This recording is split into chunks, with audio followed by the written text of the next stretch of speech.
Okay, well, thank you everyone for joining us today. We have an action-packed agenda, um, and with a much anticipated panel with the first 5 states that are implementing EPR. And then after that, we will give an update on our needs assessment, and then we can talk a little bit about policy, discuss what is legislatively possible in 2025, and then maybe take a look at what is also legislatively possible in 2026. So without further ado, I will start with our roll call. So Lee Zimmerman. Yeah, I'm here. Good morning. John Nyman. Frankie Sherman. Chris Pilger. Good morning, team. Eileen Kale. Good morning. Angie Webb. Good morning. Vinny Bevavino.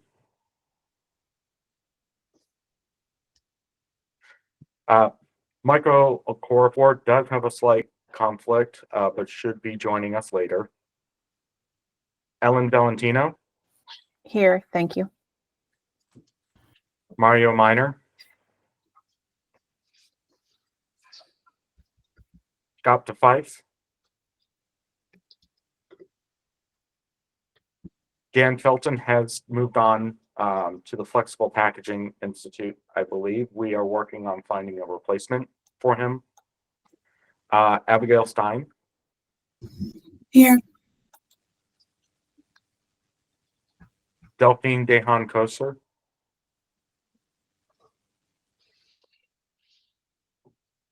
Peter Hargreave. Good morning. Chaz Miller.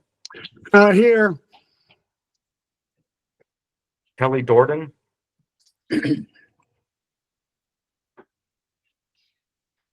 Martha Ainsworth. Good morning.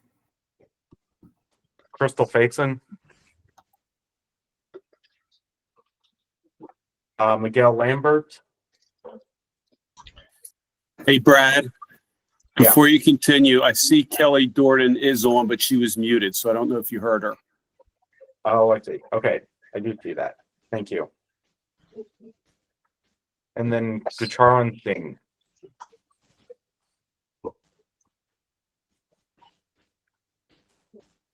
Okay, well, that concludes our roll call. We will get right into the state panel. I will let them introduce themselves.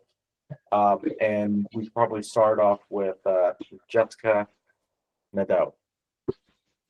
Or is it, how do you pronounce it? It's Nadeau. Yes. Okay. Good morning, everyone. My name is Jessica Nadeau, and I'm working with Maine Department of Environmental Protection to implement the stewardship program for packaging. I've been with the department now since 2022. Prior to that, the bulk of my professional experience was in science education. All right, Darla Arians. Good morning. Hello from Colorado. I'm Darla Arians, and I'm the EPR program lead for the state of Colorado Department of Public Health and Environment.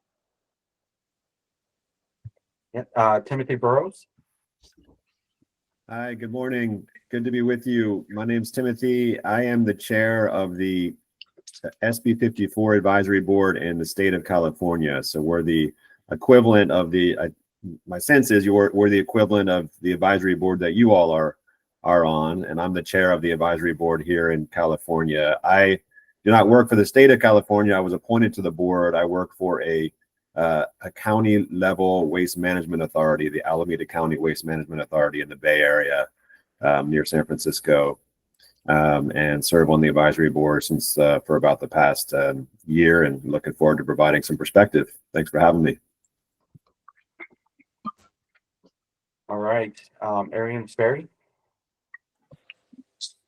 Good morning. I'm Arianne Sperry. I work for Oregon Department of Environmental Quality. I'm leading coordination of the implementation of our Recycling Modernization Act, which is our EPR program for packaging, printing and writing paper, and food serviceware. And then finally, Annika Bergen and John Gilkeson. Good morning, everyone. John and I are from the state of Minnesota. We work for the Minnesota Pollution Control Agency. In my role at the agency, I'm our policy specialist for product stewardship. So not just focused on packaging, but was involved with John on the staff team as this moves through our legislature. So we'll be hiring someone soon that will be more officially assigned to this project, but we're excited to be with you. John? Hey, good morning, everyone. Sorry, my camera doesn't work. I've been with the agency many years. I work on toxics reduction and product stewardship primarily. And Annika and I and one of our attorneys were the internal team working with the legislature on development of the language in the bill. And as Annika said, we'll have a lead person hired in the future, but we're carrying it forward for now. Thanks for having us today. Yeah, so our plan for the panel, it's going to be a Q&A session. I can start off with some questions to the panelists, and then if folks on the advisory council want to ask questions, that would be just fine as well. So for the first one, the first question to the panel, would you like to highlight some key components in your state's EPR programs that were specifically designed to ensure the success of EPR packaging in your state? This could also include maybe some compromises as well, some non-starters for folks, hurdles that you had to get over as well. Just so that we can kind of hear and understand the experiences that you went through, and hopefully us as the state of Maryland can learn from some of that experience. So I will open up the floor to that question. I'm happy to jump in, Bradley. Yeah, go ahead. All right. Do you all want me to say my name before I speak? Want us to say our names, or are we good there? Maybe just as a reminder for folks. Okay. Great. Our advisory board has that practice, so I thought I'd ask. I am Darla Arians with CDPHE. So some of the highlights for key components, I'd say the most important key component of Colorado's EPR program design that was included to ensure the success of our program is that it was designed as the most traditional, industry-led, industry-funded EPR model. Our statute was prescriptive on what the requirements are, but did not get bogged down in the details of how to do things. And the responsibility truly is on the producers of these packages and paper products to design and fund and manage the end-of-life management of their products and packages. And so in order for packaging EPR to be successful, it really needs to work for the industry. And that said, packaging EPR also needs to work for the service providers and the local governments. So we intentionally designed the program to have input and recommendations from an advisory board who is comprised of service providers, local governments, and other recycling experts, very similar to Maryland's, just to ensure that their concerns are addressed in the plan development. We also have enforcement and authority oversight from the state, which is another key component to the success in packaging EPR. So there's a collaborative effort between the pro and the state on compliance, which is good. But when non-compliance can't be resolved, then the state has the authority to enforce. And our law comes with some pretty hefty penalties for non-compliance. And then last, I'd say ensuring equitable access to free recycling for everyone in the state is a huge component to success in our program, and requiring the convenience standard that recycling must be as convenient as trash is another key component to the success of our program. So just to follow up on that, your goals are established in statute or regulation? We have a legislative declaration that includes goals. The specific targets are proposed by the PRO and presented to the advisory board, who makes a recommendation to the state, who ultimately approves them. I see. And what are the timeframes to achieve those goals? Are they tiered, or do you have to meet them all at the same time? How does that look like? They are 5-year targets, although the first set of targets, since our program begins in 2026, the first target is 2030. So technically 4 years, and then it's every 5 years. All right. Very cool. Yeah. Does anyone else from the panel want to jump in on that? I think it makes sense for maybe me to jump in just as a contrast, because I think we have a very different approach where Oregon's law is not full EPR. It is a shared responsibility approach. So Oregon's law maintains the parts of the system that were already working. We already had a very robust collection system for recycling throughout the state, and focuses on funding and fixing the parts of the system that needed additional investment in order to rebuild trust that recycling was living up to its promise. And so it's a comprehensive reform of Oregon's recycling system, and includes roles for and new mandates for local governments, as well as our material recovery facilities. They'll get permitted and meet new performance standards. Local governments expand recycling services, increase education to customers, and it is funded by bringing producers into the system and sharing the responsibility more broadly. So that's the flavor of EPR that worked here in Oregon, that everybody takes on new obligations and has a new role to play. And we also have a new advisory body similar, I think, to many of these states. Have a new recycling council that kind of oversees and provides advice both to the PRO as well as to the state DEQ. And can you expand on the shared responsibility? Is that shared between the producers and the state? And the state has its own goals and the producers have their own goals, or what does that look like? It actually is a number of entities that are taking on new obligations under the law. So the local governments are expanding services and required to do increased education. The sorting facilities are getting permitted and meeting new standards for sorting quality, new performance standards. The producers obviously are paying fees. The PRO is forming and meeting obligations, distributing the funding throughout the state to support and expand recycling services. So yeah, a lot of entities are working together to make the new system work. All right, very cool. What about from one of the other states? I know Maine has a little bit of a different model as well. Yeah, Maine's model just might complete the spectrum here. So a key objective to Maine's model is decentralizing the decision making from a PRO or a PRO plan to all interested parties and persons.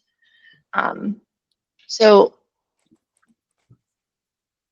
for instance, the development of the packaging material types list and the readily recyclable designations, that would be done bringing all of the interested entities and persons to the table. Much of the administrative responsibility of running the program would be handled by the stewardship organization.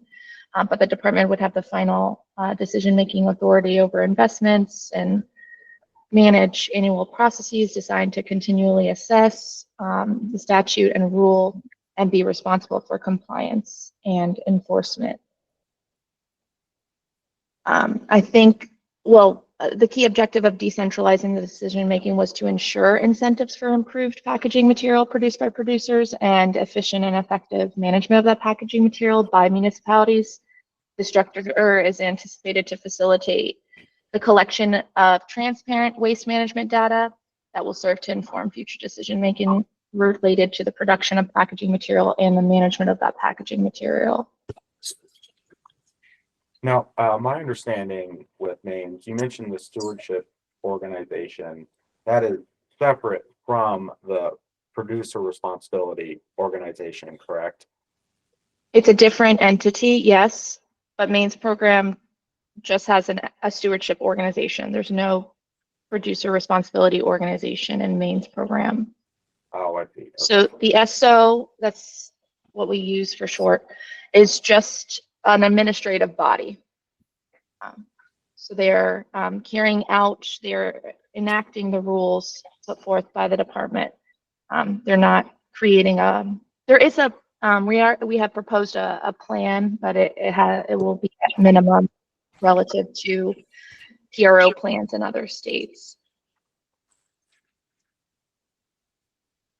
All right. And maybe moving to California, and then we can end this question with Annika and John. Okay. That sounds good. So this is Timothy Burroughs again, coming to you from the Bay Area in California. I have to say I grew up in Maryland, so I'm really excited to join the call. I grew up in Salisbury, Maryland, and nice. And my parents and siblings live in the Baltimore area now, so I'm back in my home state often, and pleased to be connected with y'all this morning. So a few things. I mean, the statute in California is known as SB222. It's the Plastic Pollution Prevention and Packaging Producer Responsibility Act, and the statute sets specific targets for reducing the volume of plastic packaging entering the state, and also for achieving recyclability and recycled rate. So all single-use packaging has to be recyclable or compostable by 2032, with some interim targets along the way. All single-use plastic packaging and plastic foodware has to actually achieve a specific recycled rate, 65% by 2032. And there's also a target for source reduction. So the volume of plastic packaging and foodware has to be reduced by 25% by 2032.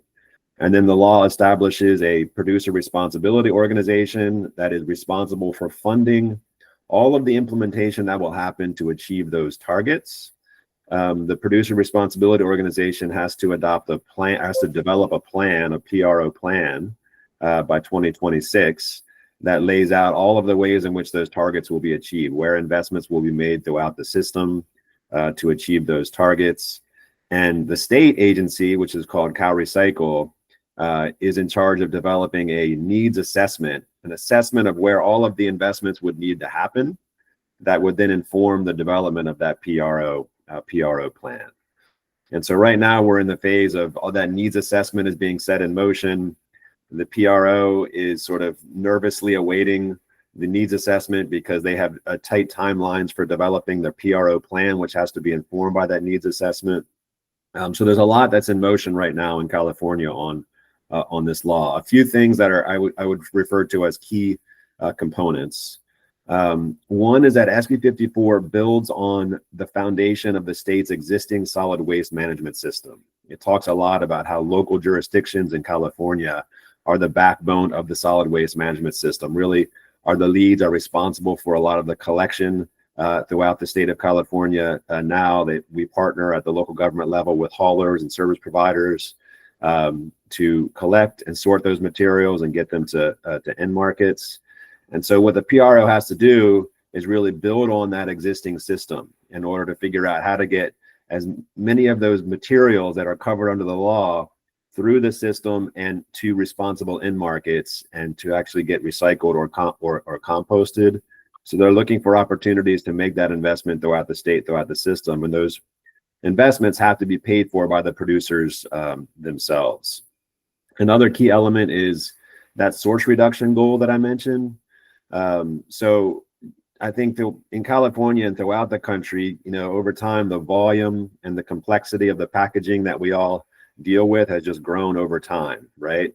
And so that source reduction target, I think, is a really key element, because not only are we trying to recycle better through SB54, we're trying to just reduce the amount of single-use packaging that's entering our communities.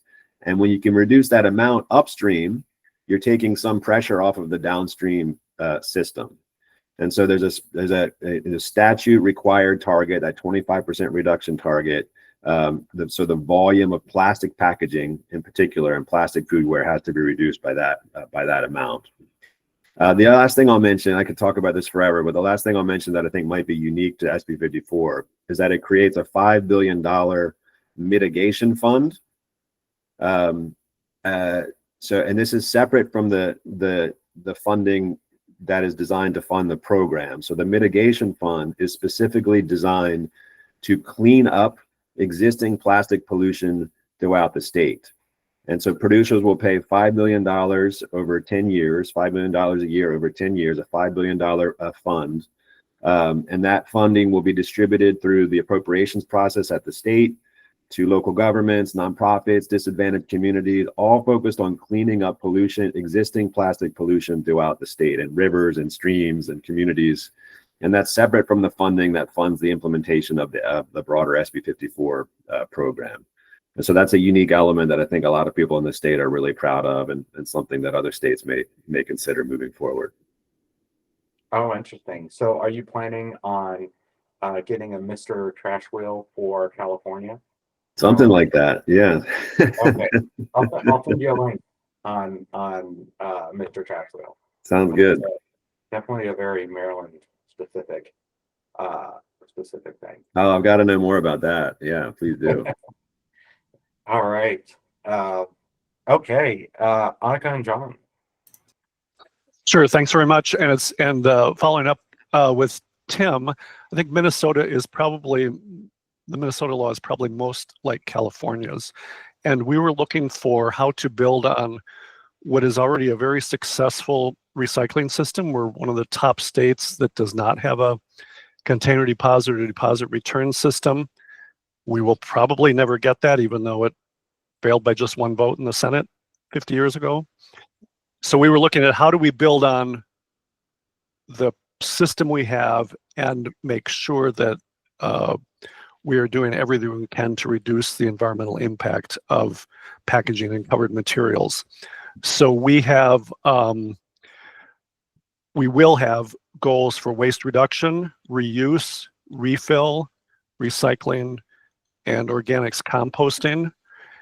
And by 2032, similar to California, everything in the packaging covered materials categories in Minnesota will have to fit into one of those categories. And even though we have the greatest recycling, or one of the greatest recycling rates without container deposit, we still have a long way to go. We're only in the 45 to 50% range. So the law is designed to achieve both the reduction goals and the recycling and composting goals. So a couple of highlights that I'll add here on the specifics are that in terms of, I'll highlight three areas. One is exemptions, and we had in the initial bill a process for the agency to approve all exemptions based on documentation from producers that it was a mandate or there was no feasible alternative. And we still have that language in the law. However, as you all know, when you go through a legislative process, legislators grant exemptions. So now our law has quite a long list of exemptions, and that those should not be automatically adopted. You should look at the whole group that all of us have enacted in our laws or our rules, and think about what is really necessary, because there are some that you'll wonder why they happened, and there were political pressures in the legislature that led to those. In terms of how the existing system will be transformed into the new system, one of the things we have in our law is that anyone who is a service provider who covers collection, transportation, processing, recycling, reuse, etc., will be registering annually with the agency. Information from service providers will go into the needs assessments to look at costs that will go into the reimbursement models, and then the PRO will be reimbursing service providers for phasing in up to at least 90% of the costs, and there will not be contracts. They will be reimbursements based on actual expenditures by service providers, and that was a long negotiation in our legislative process to get to that. Another thing that was a priority for us was toxicity reduction and elimination, and there were a lot of pressures to remove all of this from the final law, and most of the other states don't address toxicity very much. Maryland has toxics and packaging law, as we do. You also have a PFAS and food packaging phase out and ban. And so what we did with toxicity is we defined toxicity in terms of all of the definitions we have in state law. The PRO is responsible for educating producers on their toxicity reduction elimination obligations, and they have to report to us annually on progress. Producers are responsible individually for meeting those requirements, and then there's also a modulated fee provisions that include toxicity, waste reduction, and reuse. And also, as part of this in our negotiation in the legislature, we were continually looking at the other states' laws and trying to be as consistent as possible so that producers would be looking at a lot of common elements across the country. We wouldn't be sticking out with a lot of unusual things. However, we do have the reduction, refill, composting goals and requirements that will go beyond some of the other states. So, Annika, do you want to pick up on a couple of the other things? I think you hit on all of them. I would just emphasize. That's great. I guess the last thing, just that John was ending on, that I think was a pretty strong piece of negotiation, especially from the agency side. And I know sometimes there's hesitation on this because sort of the waste reduction, reuse, refill infrastructure and just scope is less established, of course, than all of our states' recycling and organic systems. So I think even knowing, though, that those aren't as built up, it was really important in Minnesota that this be a ramp, I guess, to try and establish those better. So a lot of it is unknown, and there's a lot of development and like new entities that are going to have to jump in to start establishing that infrastructure. But I think even with having sort of that ambiguity, by having at least the stated requirements that there will be targets around those areas and that they are going to be requirements of the needs assessment and the plan, we're hoping that it's going to build more data, information, and sort of standards or best practices in those going forward. So still a lot of unknown, but something that we didn't want to lose. So I'll go to Jessica. I'll go to the two questions in the chat, and then I do have a follow-up on enforcement for the group. So Jessica, you had a comment? Yes, but it was gonna be with respect to Maine's program. So go ahead and take the questions directly, speaking to Minnesota, and then I'll put my comments in after that.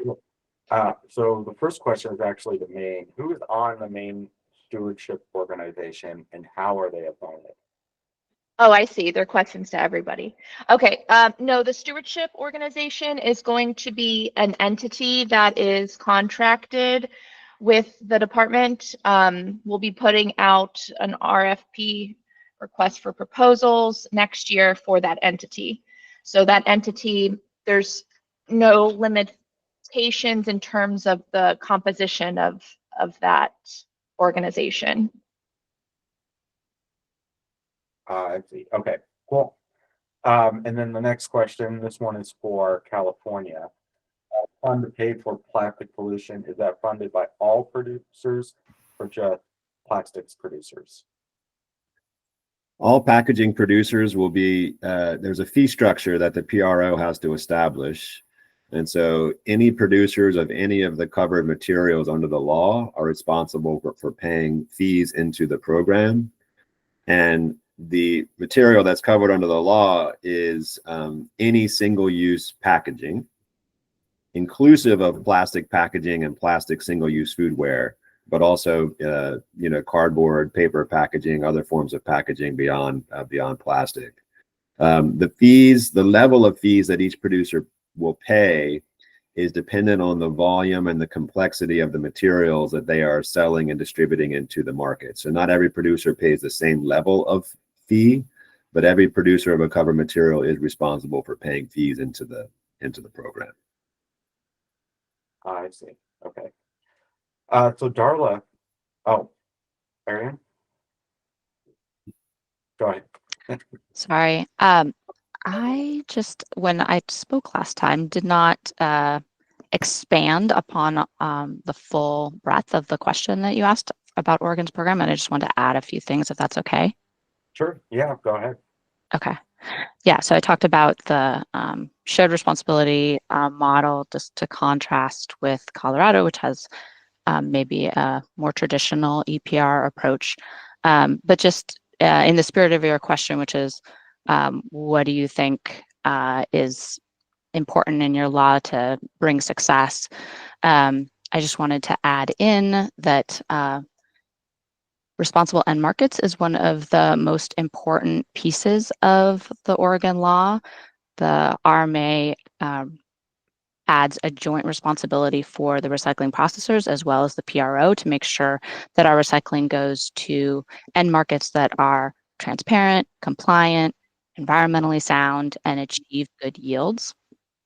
And that is part of our commitment to ensuring that recycling is living up to its promise and doing what it's supposed to do and not causing harm either here locally or in communities abroad. And then we also focus on life cycle impacts of the products. So we require producers to evaluate and then disclose the environmental impacts of their products across the full life cycle. And we're really focused on recycling better, not just recycling more. So when we set our uniform statewide collection list, we wanted, and also the law required us to have a strong underlying environmental and economic basis for these lists. So we conduct complex modeling and analysis that considered the full cost to society of whether and also how to collect various materials for recycling. So we're really paying attention to material quality, recycling those materials that really make environmental sense to recycle, and doing it in ways that optimize environmental outcomes. And then while the RMA is primarily a law to make sure that recycling in Oregon works the way it's supposed to, it also goes beyond recycling to deliver broader environmental and equity benefits. So I think I mentioned that there was the requirement to send material to responsible end markets. We also have a requirement for recycling processors to pay a living wage and supportive benefits to recycling processor workers. Also, DEQ must conduct a periodic study of equity in the system. So there's a number of elements in the law relating to equity. And then the PRO will also provide substantial seed funding for a new waste prevention and reuse program. to help vitalize Oregon's reuse economy, which will yield even more environmental benefits than recycling. And so we're calling it the Material Impact Reduction and Reuse Program of Oregon. Sometimes we call it MIR. And it's intended to reduce the environmental impacts of covered products through means other than recycling. And that can include waste prevention and reuse, toxics reduction, just impact reduction in general over the life cycle of a product. And it's funded through a $15 million annual fee paid by the PRO. So I just wanted to make sure we didn't lose some of those pieces as we move on to the next question. Yeah, I just want to highlight the responsible end markets. When I tell folks like what I do, like, and they're not necessarily in the recycling or environmental world, like the first question is it actually being recycled? And I'm like, yes, it is. And then I'll talk about like contamination rates at the MRF and stuff like that, and they're finding markets and whatnot. And but there's some, I'll say some examples like CRTs where you had a bunch of CRTs that were just starting to pile up because there wasn't that market at that time. So definitely want to make sure that legitimate recycling is occurring as we start to go down this path. I'm gonna go to Scott and then Chaz after that. Thanks, Brad. Sorry I was late. I'm out at a recycling conference. Arianne, I just wanted to, I think it'll help clarify for everybody the Oregon law. What were the starting recycling rates in Oregon before the RMA? Where did you start? Where did Oregon start with its recycling performance?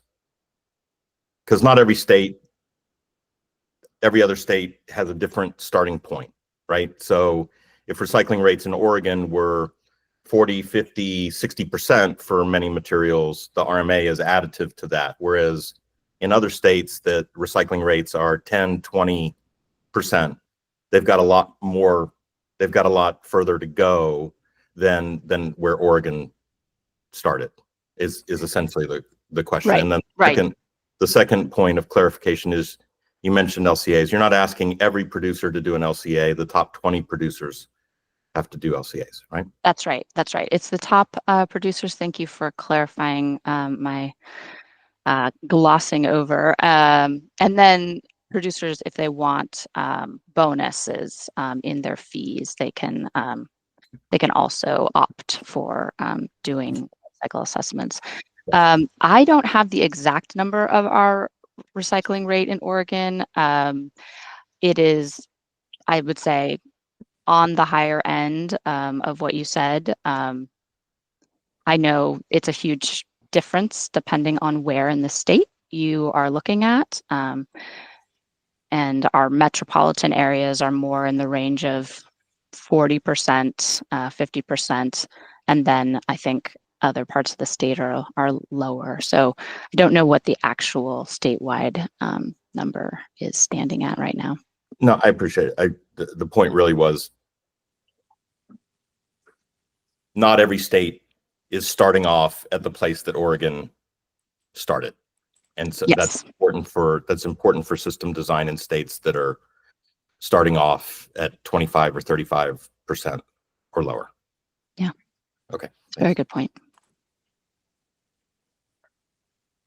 Yeah, and just for reference for folks, the state of Maryland, our MRA rate, which can sometimes be described as the NSW recycling rate, is around 38, 39% as of our last report. Chaz. Yeah, it's a question for Darla. I read through the executive summary of the needs assessment, sort of beach watching the returns on election night. And Colorado has a significant amount of subscription contracts for waste and recycling services.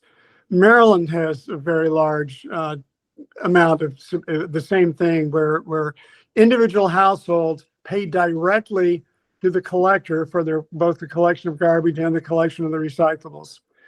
And this is going to be a major change to that system. How is Colorado looking at implementing that on all those subscription routes? Thanks for your question, Chaz. CAA is proposing to enter into partnership agreements with the service providers. And through a couple of different means of negotiating what that rate would be, but based on their actual net cost to provide those services. And so that's their approach through the open market system, or subscription based, as you're calling it.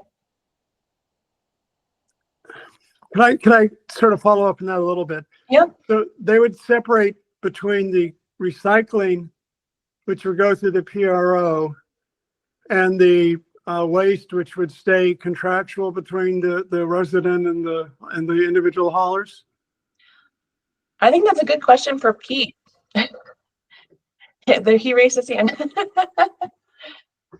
Yeah, Chaz, we're looking at, for the open subscription side, we are looking at essentially like zone pricing, where we would reimburse those service providers for collecting the materials based on a zone price that would be provided for multiple different zones across the state.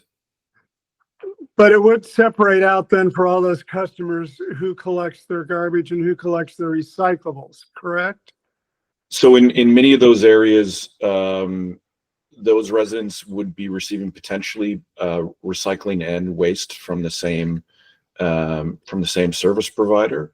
That service provider would have to remove the cost of the recycling service that they are receiving from the invoicing of those customers.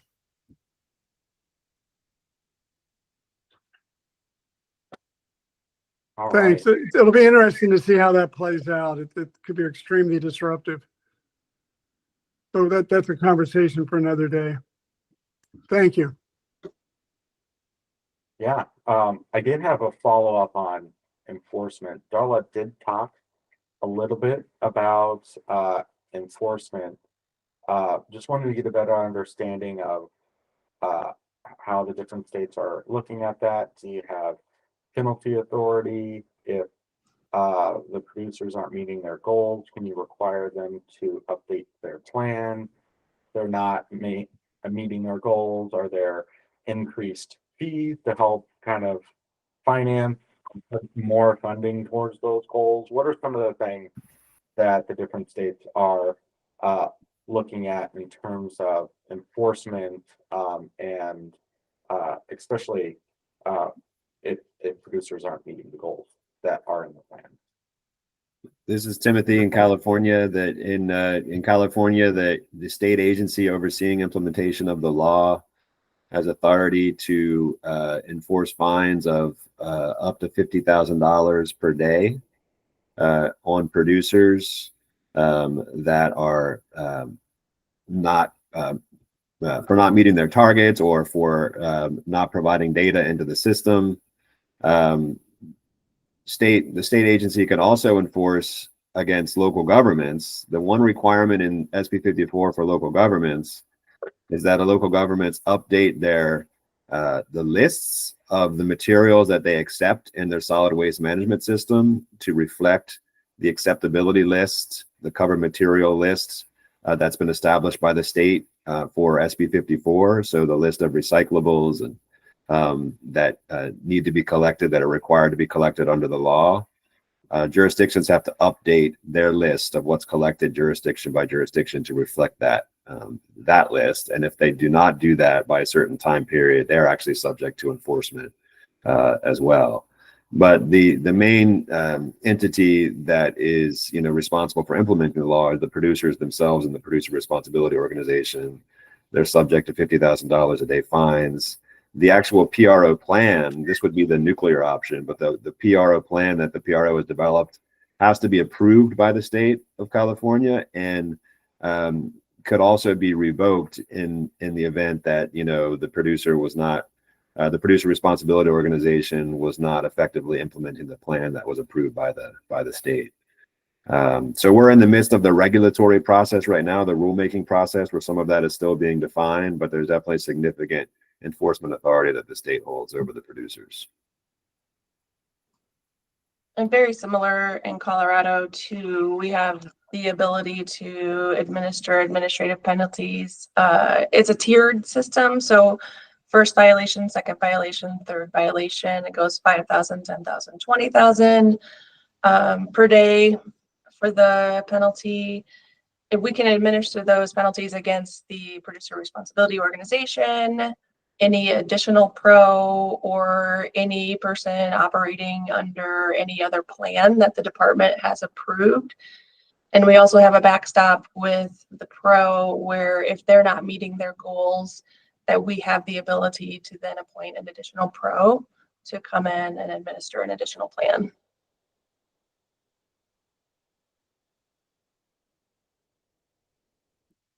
All right. What about some of the other states? Yeah, Oregon also has the ability to administer penalties to any of the obligated entities that, so it could be the PRO, it could be a producer that's failing to join the PRO and pay the fees. It could be a recycling processor that is not meeting the standards for their permit. It could be a local government that's not meeting its obligations. We have a number of matrices and penalties assigned to different types of violations. Chris, I think you had a question. Yeah, just a quick question for Arianne. Hopefully I said that right.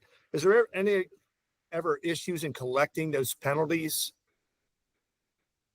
Well, we have not, the program launches in July. Okay. So at this point, we have not assessed any penalties, and we will, be crossing all of our bridges as we move forward. Okay. I just worried about that mechanism, but thank you.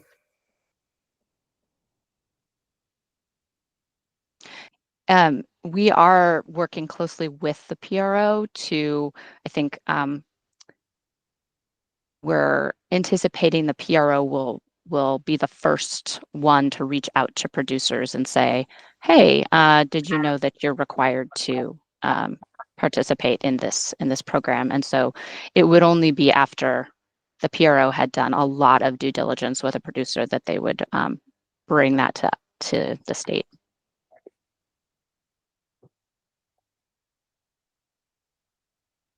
All right. Any other states want to jump in? I do have a follow-up on the subscription comment, if there's no other comments on the states. John?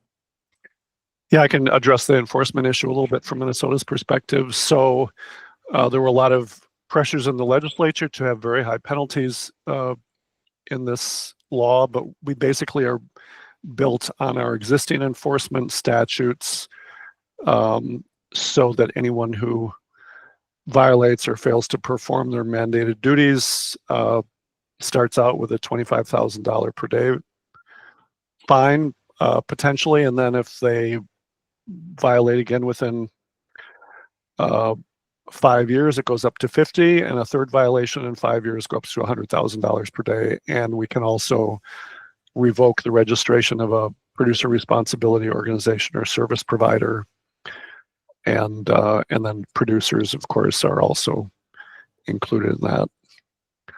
But I think it's important, as you, and I think the other states will echo this, when you're negotiating your language, make sure that your agency is closely involved in negotiating this so that it can be implemented effectively. It builds on your existing enforcement authorities, and it's clear about what you can do and what you can't do.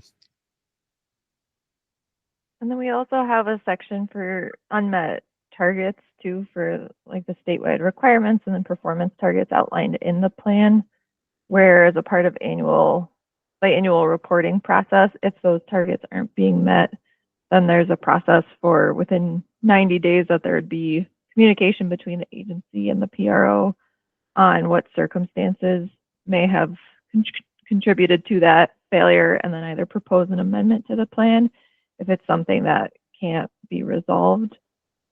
And then there are opportunities to also indicate if it has something to do more broadly than just a PRO action, if it related to service providers, for example.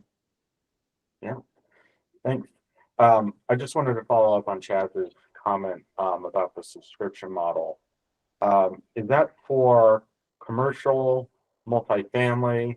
Because I think we're finding that a lot of the counties provide recycling services, and when they don't, we're actually finding a lot of the municipalities are providing that. Either they're doing it or through a service provider. Just wanted to maybe clarify that. My question? Yeah. Yeah, sure. Like It's when you have very common in rural areas, and you're going to find a lot of it in Maryland, and you're going to find it in urban areas of Maryland, where individual households contract with the hauler for both their recycling collection and their waste collection. And it's a combined contract. So now you're splitting the contract, which is going to be extremely disruptive to those companies if they're no longer doing both. And you'll even find that in Montgomery County, where I think it's B or A. I never remember which area it is. Those are subscription contracts. I'll go to Jessica first and then Peter. No, it might be relevant to go to Peter first. I just wanted Peter. to add something. Sorry, I was just going to add, I mean, so Colorado, there's much more open subscription that's out there, Brad. There is, so it does make it complicated. I think we are trying to find a way to compensate those service providers, as I mentioned, based on a zone rate directly, so that we're not disrupting the contracting that service provider has directly with the customers. We are looking to address that, but it does certainly add some complication in arrangements. Will that fee cover their current costs, or will it cover a zone average cost? Because they may end up losing money on a zone fee. Yeah, so Chaz, I think we've looked at two different ways to do it. I mean, this is proposed. It will be proposed in the plan. We are still getting feedback and working with NWRA and meeting directly with waste companies, but we've looked at two different ways of doing that. One through a zone price, and the other would be potentially we would look at working with that company directly based on their ledger of costs. Thank you. All right. Moving on to our next question, and we had slated or Jessica, go ahead. Yes, I just want to add, because I think with respect to municipalities being responsible for waste management, that's the same for Maryland as it is for Maine. Is that correct? No? Okay. No, in Maryland, a lot of the stuff in Maryland is counties. Okay. Some counties have no municipalities in them. Two of them don't. So what we're finding in our need assessment, so we have many counties that are providing that service, either through it's their own vehicles, or they are going through a service provider. We have a bunch of municipalities that are actually doing that. Like when we first started this, I thought it was just going to be like 4 or 5, but it's much more than that are actually providing that same service for the municipality. We have some counties, especially on the shore or the Western Maryland, which are much more rural, where you have to bring it to a central location. Sometimes it's at a transfer station, or they'll have roll-offs where you can bring your recycling. So it's a little bit different. Okay, I just wanted to add the reimbursement model in Maine. It's only reimbursing for municipal costs. So there's no reimbursements that are provided to service providers. I think that might, I anticipate that alleviates some complications. So the costs, incurred by the municipalities is what reimbursement will go. Yeah, if I may just add one little nit, in Maryland, only 20% of our population lives in incorporated towns. 80% of the population live in unincorporated areas, which are managed by counties to one extent or another. And the towns do not have to follow the county solid waste plan. It's a little oddity in the law. It creates all kinds of tourists if you're on a county commission. All right, moving on to the next question. So as a state that is going through developing EPR legislation, what advice would you have for us as we start to go through this journey? I'll jump in, friendly. Darla Arians, CDPHE. So my first bit of advice to other states is to have a role in the needs assessment. Not necessarily a financial one, hopefully not, but my advice is to be involved in it. The state staff are likely just as familiar with, if not more familiar with, the infrastructure and the services in your state. And state staff likely have relationships with the cities and the counties and the nonprofits and even the service providers throughout the state. And respondents might be more likely to respond to state staff in providing their data than to a consultant who they don't know. So state staff could play a key role in ensuring that the most robust data is collected. And whichever approach you decide to take in your needs assessment, make sure that you have access to the data being collected and the modeling being completed. My second bit of advice kind of builds on what John was talking about with exemptions, and that is to conduct a full assessment of the impacts of exemptions being proposed in your program. I was at a conference one time and I heard Alan Langdon, who's the CEO of Circular Materials in Canada. I heard him say that exemptions are the recipe for failure in EPR.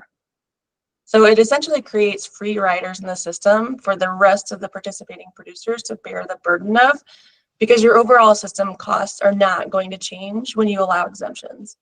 And it makes the cost higher for everyone else participating in the program. And it also makes it more difficult to achieve the goals of your program if you're taking chunks of material out. Another important note I want to make on exemptions, and this is my third bit of advice, is make sure you require reporting on those materials, regardless of their exempt status. So include reporting for exempt producers as well. We all know that data is the key that unlocks solutions, so make sure you're collecting it. And then my last bit of advice is to harmonize with other states who have passed packaging EPR, which, I sound like a broken record, but it's really true.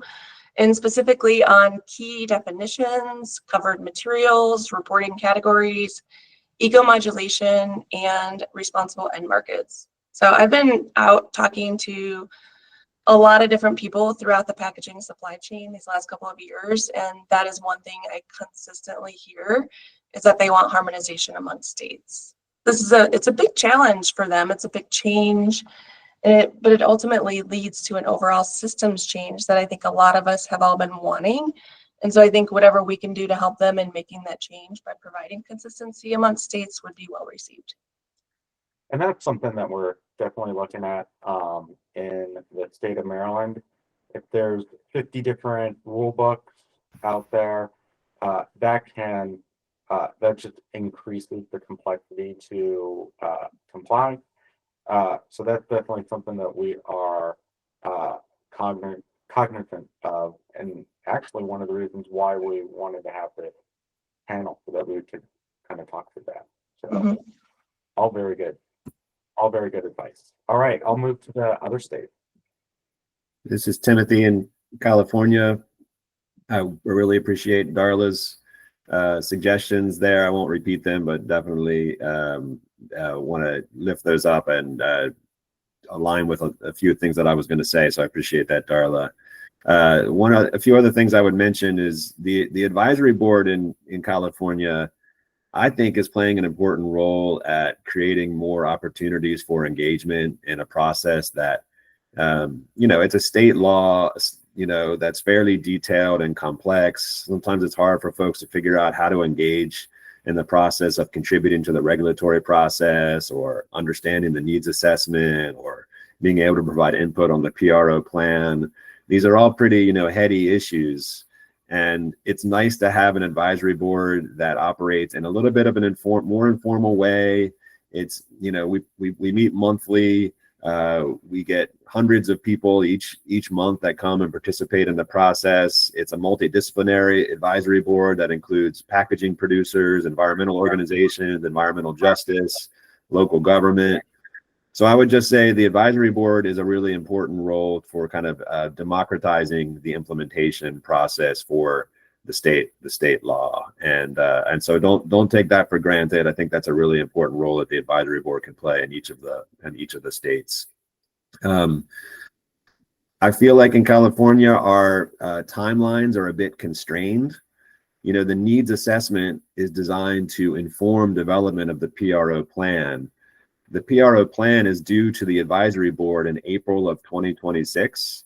The needs assessment process, the main elements of the needs assessment process, really won't even be done, until a few months before that plan is due. And so right now the producers are sort of freaking out, like, well, how can we develop a plan when we don't have a full needs assessment done to inform that plan? And so I think that sequencing issue is an important one to consider. How do the timelines line up so that the plan can ultimately be informed by a really robust assessment of what the needs are? So that's another piece of advice. Perhaps another one is that we've been debating a lot in California, like which costs will be covered by the producers through implementation of this law. Does it include direct and indirect costs on behalf of the local governments that the producers will pay?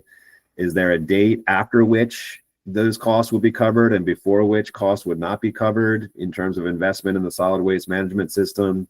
For example, if a jurisdiction wants to purchase some additional trucks to expand collection within their jurisdiction to capture more covered materials and get those covered materials into the system,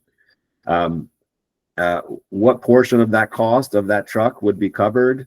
If that truck was purchased 10 years ago, would the cost be covered, or would it have to be purchased today, or when implementation kicks in? So those are some details that end up leading us down a lot of debates. And so getting clear on, what costs would be covered by producers and how those reimbursements or how those costs would flow through the system, and ultimately how the costs that are being paid by producers protect the ratepayers. And that's a key intention of SB 54, is to protect the ratepayers in California from the ongoing increased costs that they've been bearing with the increased volume and collection of packaging materials that keep entering the state. So keeping your eye on that protection of ratepayers as a key intention, and then getting into the details of how those costs would flow and which costs will be covered, and kind of having that debate early on in the process so that the PRO plan can benefit from having some of that that worked out. So I'll stop there. Thank you. All right. Any one of the other states want to jump in on that? I think we can go next. Annika, Bergen from Minnesota. I'll keep echoing the last person. So yes to what Colorado said. Yes, what California said. I think the other things, without restating some of those that we had added on our list, is the Minnesota packaging law did not originate with our state agency. It was started by a joint powers of 3 counties in the metro area, and something that they did that was really valuable to the process, and I think helped a lot for the bill moving through the session, was that they did a pretty robust stakeholder process over a couple years even. So building that support and having familiarity and consensus on certain issues. Obviously you can't cover everything and it changes a lot during session, but it's from our perspective, once the agency was starting to be engaged, there were a lot of supporters, and not only supporters necessarily, but also opposition that was still engaged in the process earlier than when the actual language was introduced at the legislature. So I think having that be done early and thoroughly was really valuable. I'm gonna skip a couple because they've already been said. We've already spoken to this a little bit, but standing firm on important policy positions is something else that would be advice that we would give. We've noted some of the ones that Minnesota had around things like toxicity or waste reduction and reuse. And even though there may be grounds of, well, there's less data on this, as noted previously, it doesn't mean that this new program and new law can't be the impetus for getting that new information. So I think having sort of your key list of priorities, knowing that there will be a lot of negotiation, but like identify from both an agency and advisory board perspective, like what are the pieces that you want to make sure stay in there the whole time, and keeping those front of mind. And then this was more of a negotiation piece, so also understanding where that flex exists. Minnesota typically doesn't like to approach things with rule. We have a pretty long, drawn-out rule-making process, but also knowing that that's an important tool. The other piece was figuring out what do we have to have in statute so that it's not too vague and only left to the plan. What could, in theory, be a rulemaking process, but having a balance really across those three was also something that was a big point of conversation, and making sure you have really strong structure and statute, but not leaving everything just to the plan was something that was important as well. And John, did you have a couple more things as well?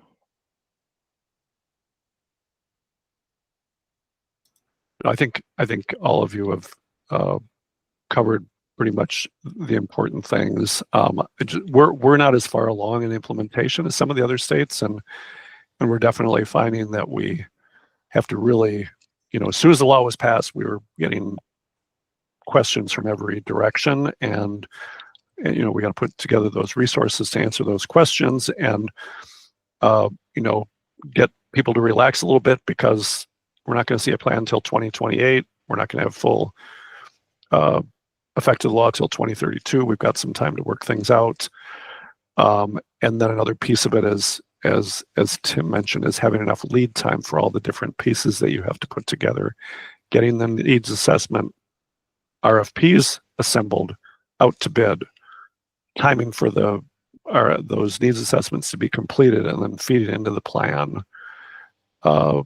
It is not going to happen overnight, and you will encounter delays that you have never seen before for various reasons. So you need to be ready for all of that and build it in to the extent you can.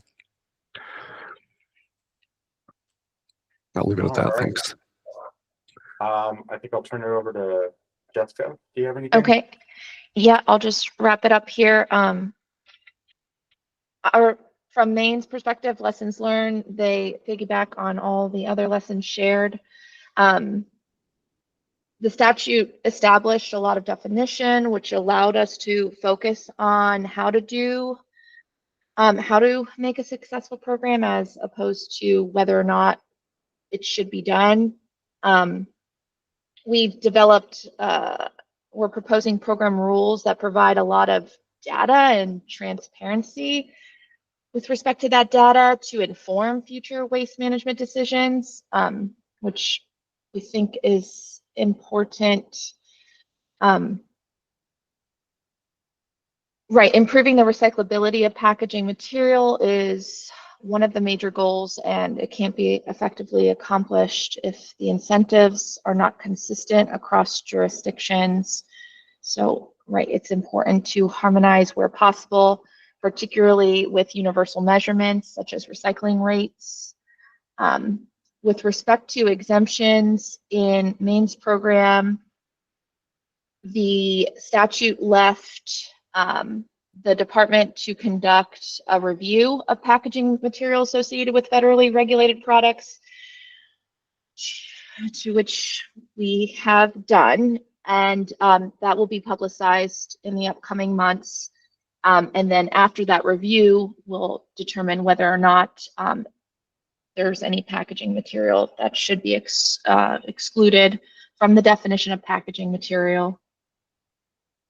And with respect to the needs assessment, our needs assessment is not binding, so it is going to provide, the landscape of the recycling system in the state, but it is not used to define exact investments. The rule that's being proposed includes a criteria for investments and a process for making those investments. So maybe not so much lessons learned, but just a little more on characteristics of Maine's program to wrap it up here. Thank you. All right. And did we get to Oregon? No, we have not. Thank you. I think a lot of the elements that have been brought up by other states are really relevant in Oregon as well. One thing I will say, Oregon started its process by convening a recycling steering committee that did a lot of work and developed the kind of concept, the framework that became the legislative concept, which ultimately became the law, the Recycling Modernization Act. And through that recycling steering committee, which met for 2 or 3 years, they really built coalitions and understood all of the different elements that were happening, the dynamics of the existing system. And so I think that was really important in developing the muscles of being able to work with each other. And as this multi-year implementation process is a lot of conversations, a lot of working together, a lot of understanding, building up that understanding. Another thing I think that was done well here in Oregon, the legislature resourced this work well with sufficient staffing positions. We have, I think, 6 people on our team working on the Recycling Modernization Act implementation. It's very different. None of us understand how Darla does it. And then as things come up, as we get into implementation, there's just lots of little nuances that we're realizing, and it's helpful to have a team that can work on them. Needs assessments have already been brought up. I will say they do require a lot of time and also outreach. And so just the number of people who go out to local governments and service providers to gather information, to explain the process, it is a big undertaking, and more time is really helpful to get a good set of data. Our law allowed for multiple PROs at the start, and in retrospect, it would have been really tricky to try to start the program and launch the program with multiple PROs. The coordination aspect was giving everyone headaches. And so in retrospect, we would say start with one and then allow the opportunity to add more, or just build in a lot more time for coordination. And then, as I think a number of folks have said, there's a lot of different moving pieces that all need to come together. And so allowing time for sequencing and thinking through how one piece of information will be needed to inform another piece of information, and just coordinating all of the different elements. Some kind of a phasing plan is probably a good idea. And then finally, one of the things, it's a small thing that we're addressing now, the PRO is required to develop educational materials for the new statewide recycling list in Oregon so that there's consistency across the state. And as we start actually reviewing those materials, local governments are pointing out like, gosh, well, we do more than just educate around recycling.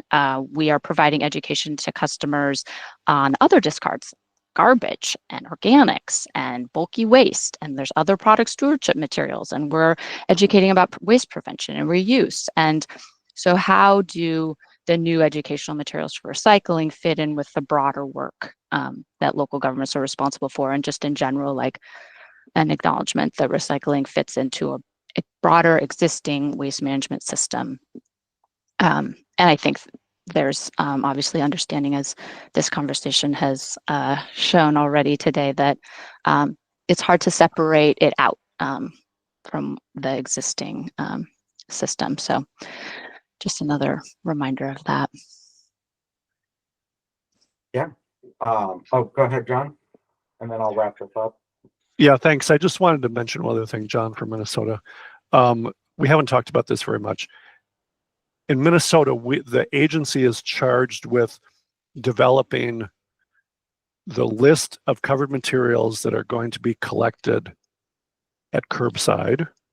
And I think that's very similar to the other states.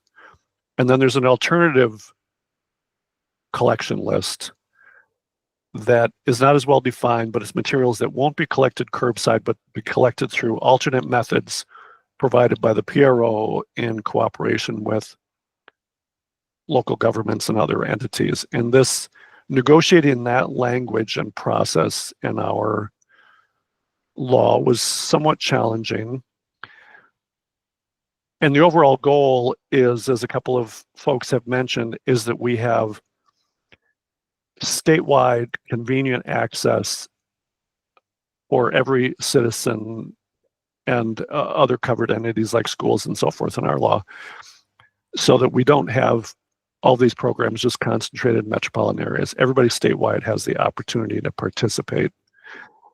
And Maryland's, I know you've got a lot of rural areas in Maryland. You've got smaller geographic distances than some of the rest of us around the country, but these are very important considerations that we really need to look at with product stewardship, is ensuring that people throughout our states have this access, and as Darla mentioned early on, that it is as convenient as waste collection, so that it's easy for people to participate and do the right thing. Thanks. Yeah, Arianne? Are different parts of the state receiving funding to transport materials across the state, John? That'll be covered in the plan and in the reimbursement rates. And okay. Still to be negotiated then. Yeah, right. When the needs assessments identify new needs, then that'll be part of how it's addressed. Yeah, that is a really important piece of how our law came to be, was providing access to recycling in parts of the state that where the transportation costs are really high. So that's one of the key pieces of funding from the PRO to local governments and service providers. Yep. Yeah. Similar here. I see Chaz has his hand up. Is that, did you still have a comment, or can I wrap this part of the agenda up? And it looks like you walked away too. So I'll wrap this up. Just wanted to thank the state for joining us today. I really appreciate it. I really appreciate your scar tissue as well, so that we can learn from it, and just the different perspectives. And we do want consistency, but it's interesting to see how the different states are approaching these challenges. So yeah, thank you very much. If you want to stick on for the rest of our meeting, you can certainly do so, but I know you folks are pretty busy, especially Darla, the Army of One. but yeah, we'll move on to the next part of our agenda. Thank you much. Thanks for having us. Thank you. Cool. All right. So the next part of our agenda is to give an update on our needs assessment. At our last meeting, HDR, our contractor, actually gave folks a preliminary look on some of what they're seeing in the various different surveys, the interviews that they are conducting, an update on the actual waste sort, because our needs assessment actually does include a waste characterization study as well. So that should be many of those activities are starting to finalize. I think the waste sort might be done this week, and maybe Eric Gilkeson can jump in. And then we're working through. I see a thumbs up from Eric. I see just a reminder for some folks. We did have 9 sites where we were doing that waste sort, but we had received 10 additional waste characterization studies from 10 or so waste characterization studies from the county, which is also going to be informing that waste sort. So we're going to have a lot of data on the composition of NDEs, or sorry, the state of Maryland's waste stream. We have a few kind of last minute interviews that we're trying to get scheduled as well. So if we're reaching out to folks, if we can get those done maybe this week or early next week, that would be great as well. And then for our next 2 meetings, our next one is actually going to be on, I think it's December 5th. That one we're going to continue our policy discussion, but the really important one that I wanted to highlight is going to be on, hold on, let me find it, December 17th. And this is actually on a Tuesday, not on a Thursday. This meeting is, we're going to be going over and discussing a workshop scenario with HDR and Eunomia, one of their subcontractors. So we will have a baseline assessment of like material flows, costs of the current system and whatnot. And then, so the purposes of that discussion is going to be, okay, what are we kind of like, we want the future state to look like from a modeling perspective. So the example that we give for this is, in the current state, we're going to see a certain level of curbside and a certain level of other types of collection for recycling. What would be the ideal rates within the state? Do we want to provide those services to everyone, 100% curbside? That sounds like it will cost a lot of money to do that. So it's really just dialing. I see Chad nodding his head. But that was just an example. Really, it's dialing in the different parameters in the model so that we can optimize the results essentially for the EPR program, and then that is going to inform the cost of implementing EPR when you look at the gap between the future state and the current state. So that's going to be a very important meeting on December 17th, where we're going to be walking through those different parameters in the model. And the example I gave is like the percentage of curbside, essentially. So, and then again, we are still trying to shoot to deliver the needs assessment by the start of the legislative session, or sometime in mid to late January.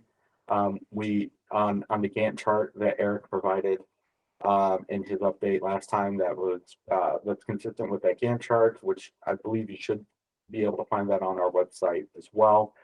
So that's kind of what we're shooting for. That brings us really to our the next part of the agenda. Because we didn't get our funding for the needs assessment really until July, August timeframe. So we're going to start the needs assessment. Ideally, we would want to wait to the needs assessment to discuss policy, but we're in a situation where we have to do those activities concurrently. So we just wanted to have a discussion on what is legislatively achievable in the 2025 legislative session, knowing that our needs assessment is going to be delivered sometime in January. And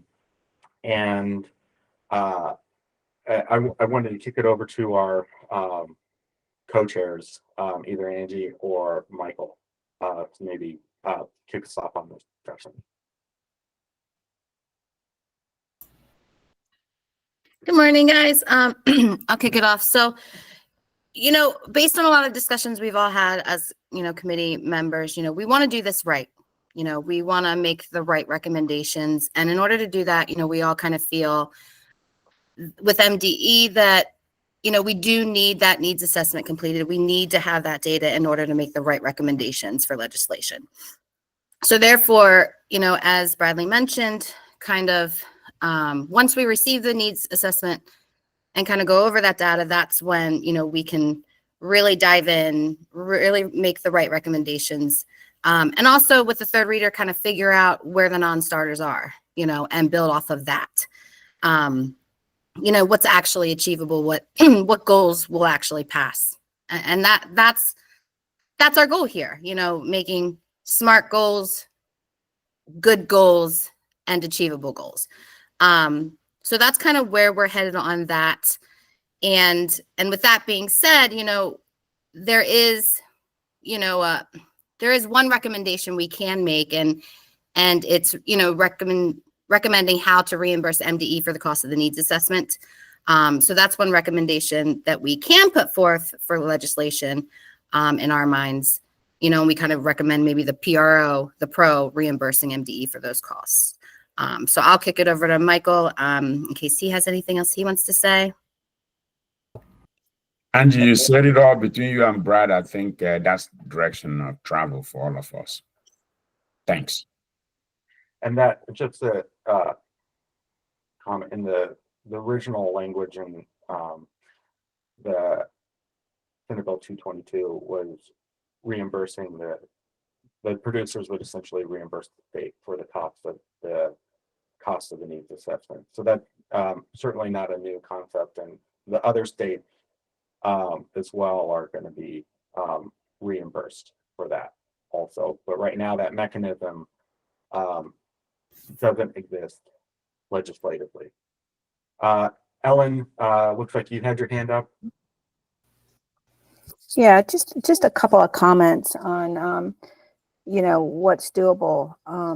The establishment of governance or a PRO, I think, is good. Otherwise, you're not going to be able to get reimbursement to MDE because we wouldn't have PROs paying in. So I think that is doable and in the right direction as step one. As far as setting goals, I'm just going to throw a flag a little bit on this. Totally open to the discussion.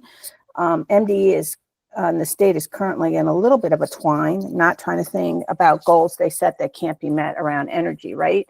I think goal setting should be left to the pros or left to the producers, and then have pros, the way it works in the other states, not have statutory goals to be met. So I'm just flagging that because it's the key responsibility of the pro and the producers that holds them accountable for meeting their goals that they've set or suffer a consequence at some point or have to reestablish. So, I'm just throwing a flag out there. I think the importance of a governance is important. I think that's step one. Otherwise, you're not going to be able to seek reimbursement because there won't be funds unless you plan to assess all producers outside of a pro. And I'm, just not sure that would you know, that in and of itself may be an issue. So I think the governance, I think potentially the materials that you look to cover. So then you can have a registration assessment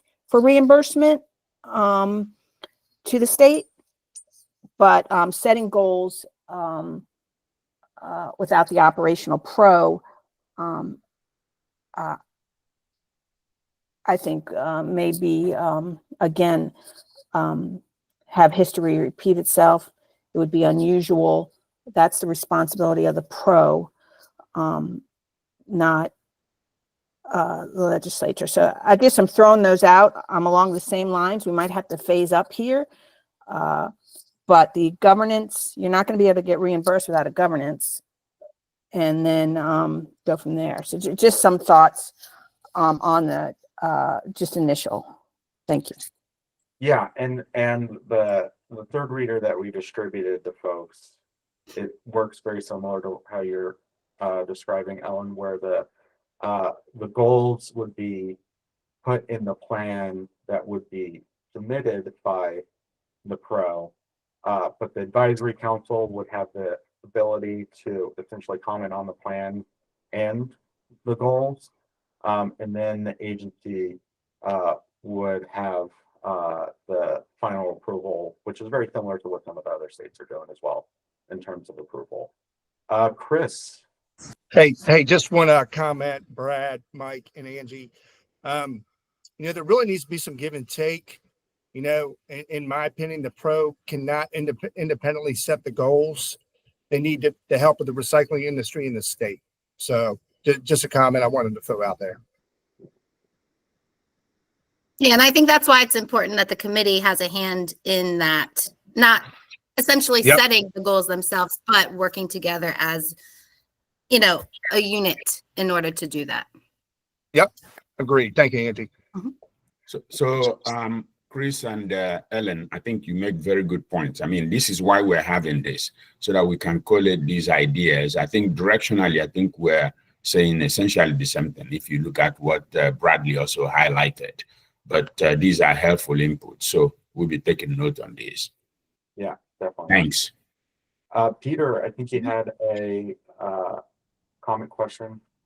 Yeah, I just wanted to ask more questions just on the logistics of the recommendation. So the recommendation would be for the pro and the producers to pay for the needs assessment. I guess I'm just trying to figure out, because the producers actually haven't been defined yet, is the idea just to provide that recommendation that once the legislation comes forward, that then the pro would provide it can probably be done a few ways. So I can talk about what Pain Care has done.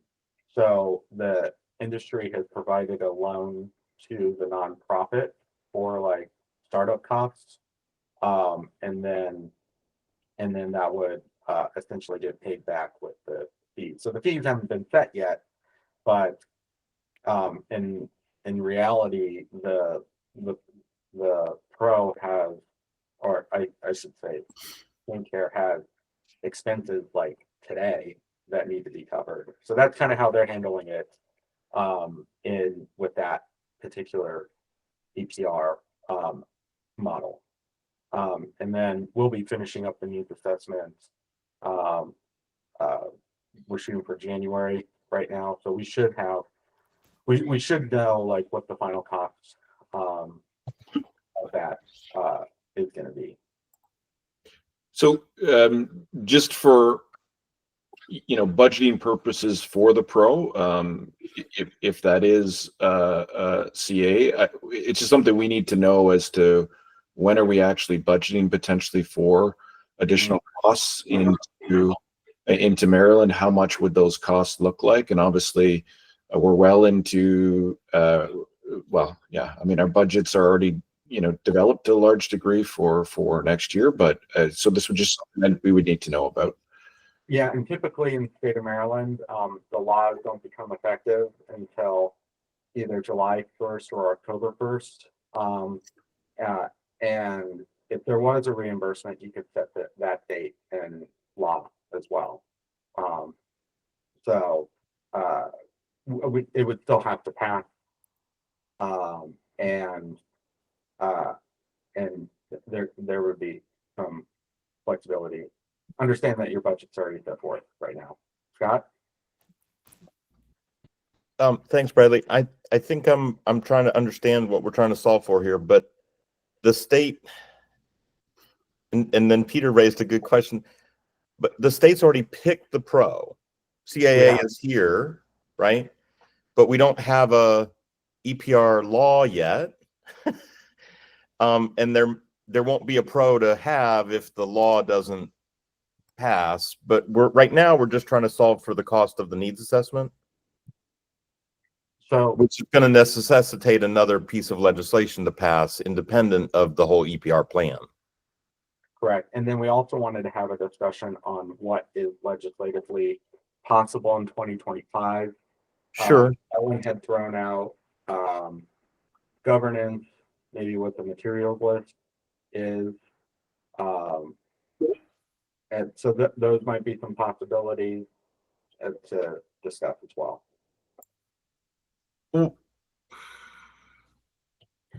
I think that there's a broad array of stakeholders who are going to be looking for a lot of answers, and a piecemeal rollout of an EPR may prove more difficult than people realize. A lot of people are going to be signing up for something that they don't know exactly what it's going to look like if you keep doing it in phases and phases and phases. So I understand the question is what is politically feasible in 2025, but this is different than, I mean, I think every effort, you don't have to fill in every blank, right? I mean, Maryland, Minnesota's done it differently than Oregon, than Colorado, than California. All of the states, all 5 states that have already passed, EPR laws have done them differently. And I know that's providing a fair amount of consternation for the PRO in the states that they need to reconcile. But I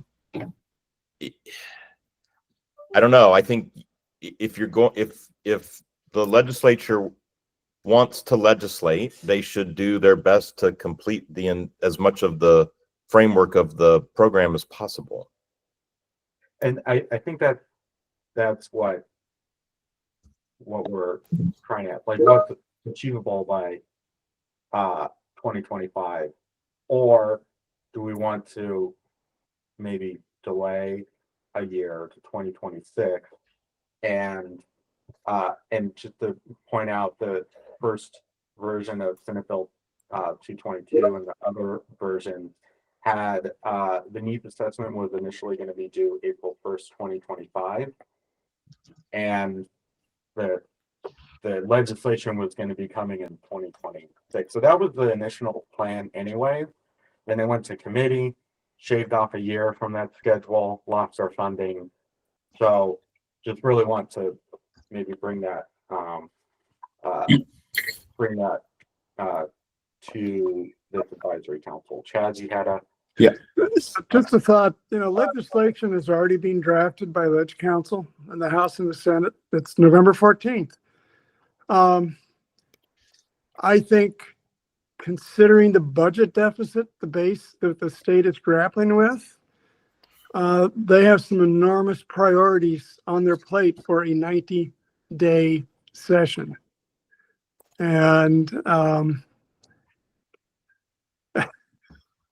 a lot of wheels are already moving legislative. A lot of priorities are being set at the committee level. It is what it is.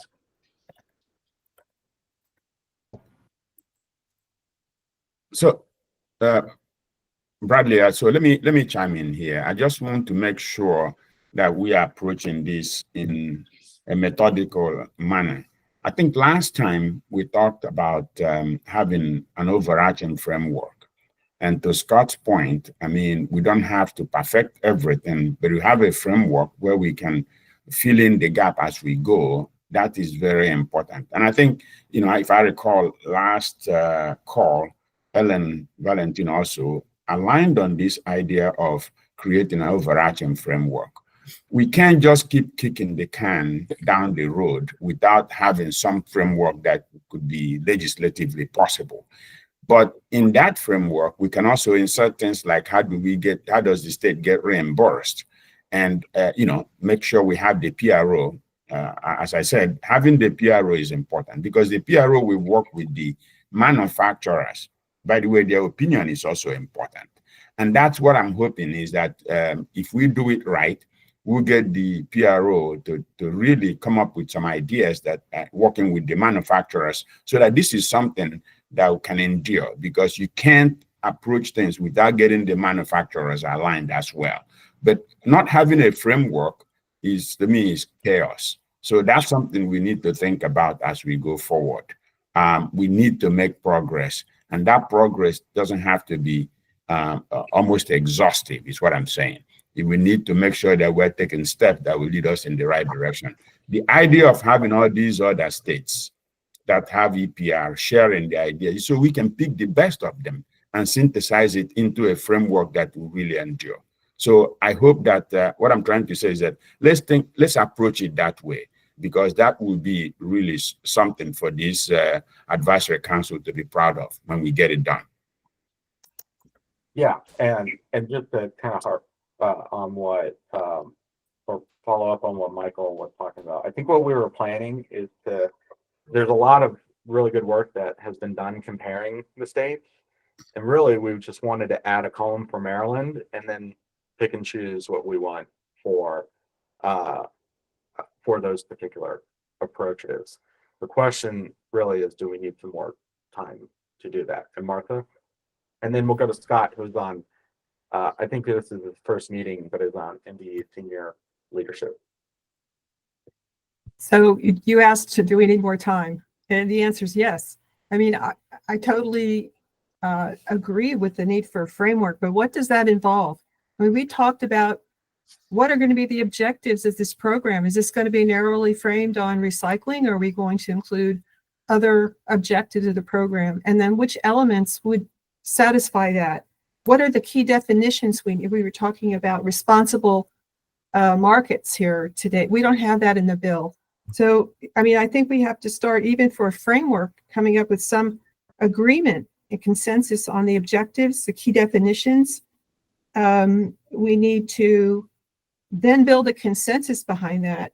I mean, at some point, once we have those objectives, we need to look at SB222 to see what's in it that's usable. I mean, there is stuff that's usable in there, but does that actually satisfy what it is we want? We've had a tremendous, thank you very much, Bradley, for having these people speak.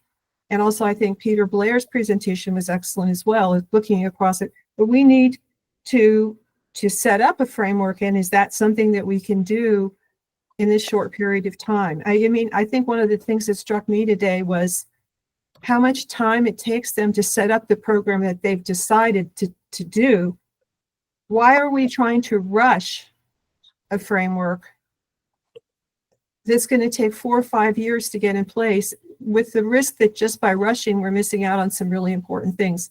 And I think it's really important to understand that we need more than a consensus of this advisory council. We need to build a consensus among the stakeholders more generally behind whatever framework we come up with. This is something you just don't come up with at the last minute and see if they'll pass it.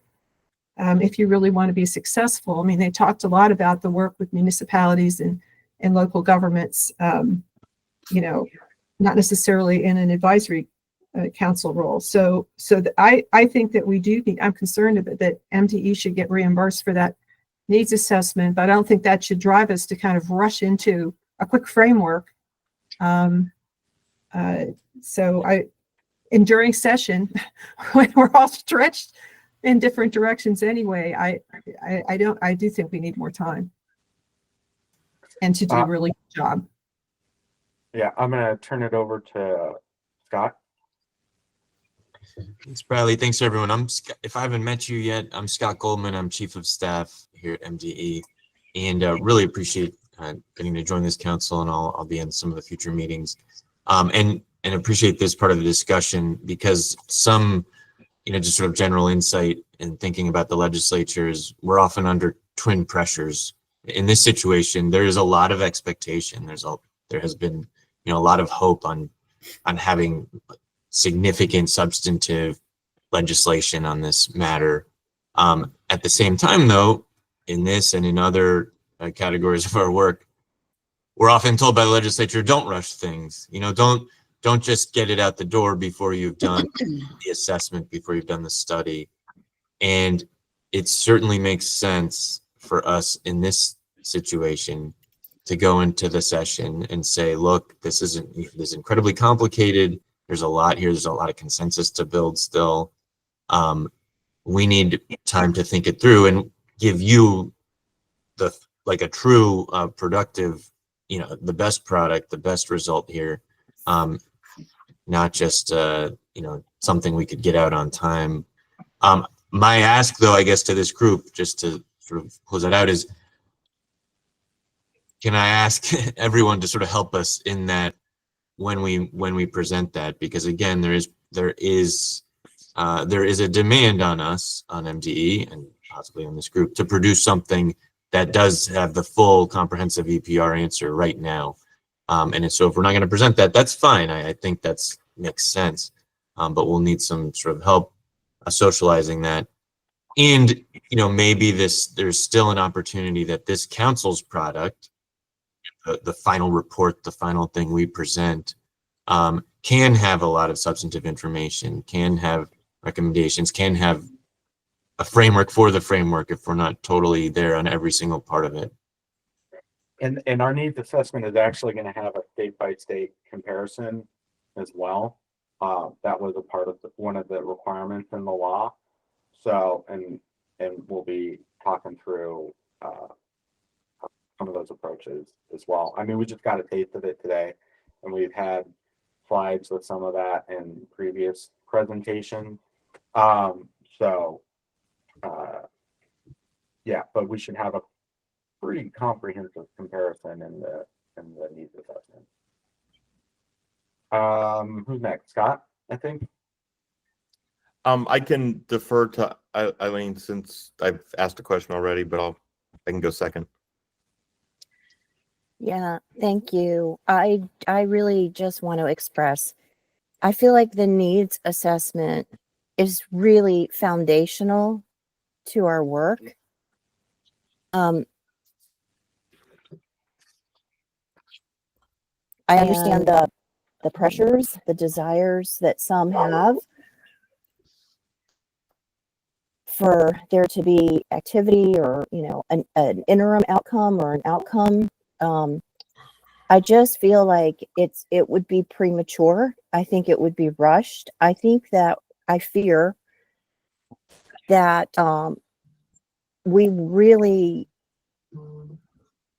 in some ways, to be able to provide even an interim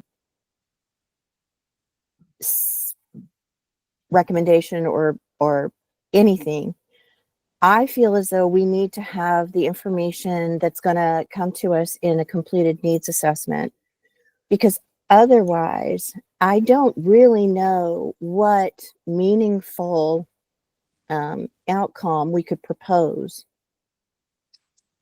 at this upcoming session. That's a true concern of mine. And I've worked on a lot of legislation and a lot of regulation at the county level. And when we go into that process, we're going to really need to have facts and figures and justification and rationale and be able to articulate all of that. And I just don't feel as though without a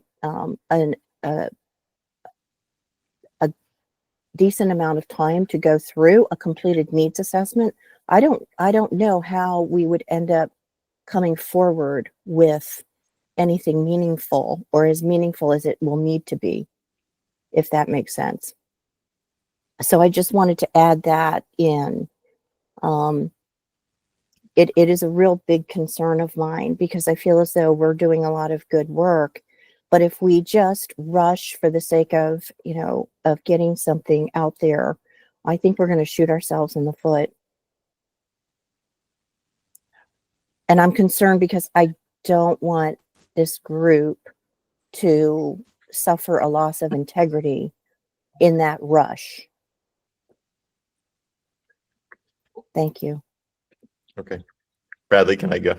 I didn't want to lose Yeah. my place since Yeah, that's fine. And then we'll go to Bergen. I think we may be mixing up a couple different things about timing. I'll just say this. Minnesota built time into their law to do a thorough needs assessment and establish goals after the needs assessment, but they provided the framework of what kind of system that they wanted in the legislation. I think that there's a difference between waiting. The needs assessment has never necessarily informed the design of the system in any of the other states. The needs assessment is always the first step because you need to assess what infrastructure you have in the state to perform against what you want to accomplish. But the broader goals have been established going into it. So I'm not suggesting that every one of the previous ones got it correct, but I think as time, there are different models out there for the state. And I saw Chaz, shaking his head, but the needs assessment is not your policy answer. The needs assessment is your catalog of infrastructure that needs to be addressed in order to meet the goals that you want it to have. I agree that goals may not need to be legislated in statute, but instead of having, there's three options for your goals. You either don't have any in statute, you give them to the PRO to set, or you let the needs assessment and the PRO establish a plan that the agency then has the ability to approve or not approve, like what Minnesota did. So I just,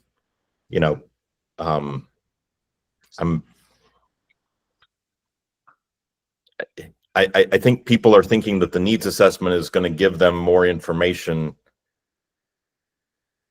than it's going to give them about how to design a program that they want. That's a policy. Yeah, I couldn't. Thank you. I could not. Yeah, I could not agree more with what Scott just said. I think the best way to bury anything is to start a need assessment without starting any additional action. And then you do the need assessment, there's another regulation, and then you lose any type of momentum you may have had. And I also agree with Scott's assessment that need assessment will help us inform some of the goals, and I'm sure it will be needed to refine some of the actions and priorities and of a framework. But we definitely do not need to wait for the need assessment to start establishing already some framework for action. And I want to emphasize this, a strong sense of urgency, at least for our business. I want to talk first as an aluminum producer, but we need to see increased recycling rate. So delaying again and again, and I understand the goal is to get something better, is not something that we think is going to solve the question. So it's better to start with something and improve it gradually than to wait until we find a perfect system, which probably does not exist.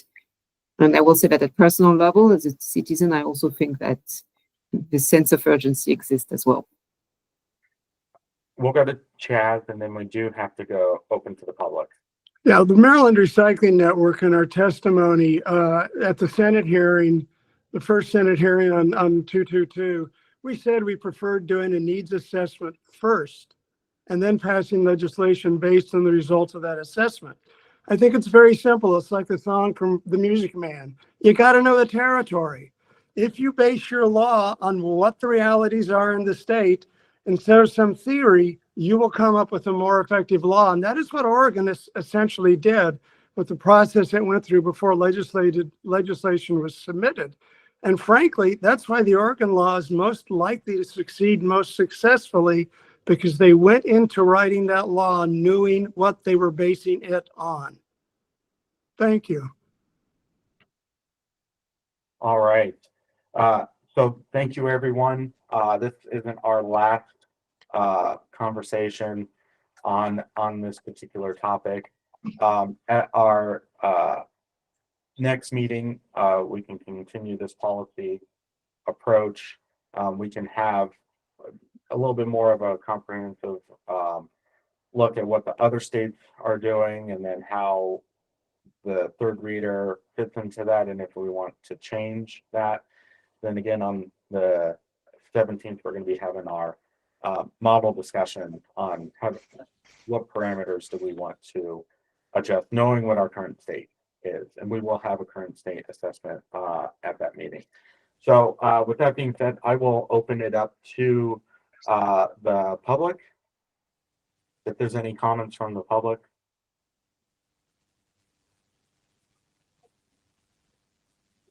Andrew? Yeah, it's Andy Hackman on behalf of Ameripen. In 60 seconds, obviously, I've got to jump to another call, so can't really give a full comment. I would just encourage folks when you think about the states that presented today, Minnesota, in our opinion, has the most consensus across stakeholders, and truly felt like compromise. It did take 18 months of negotiation to get to that, but I would just state kind of where we stand, and within that dialogue that just happened relative to where do you start and what the goals are, from our perspective, and having talked to a bunch of other trade associations and stakeholders across the aisle, I would just offer that Minnesota has certainly been, I think, a watershed amount of agreement. All right, any other public comments?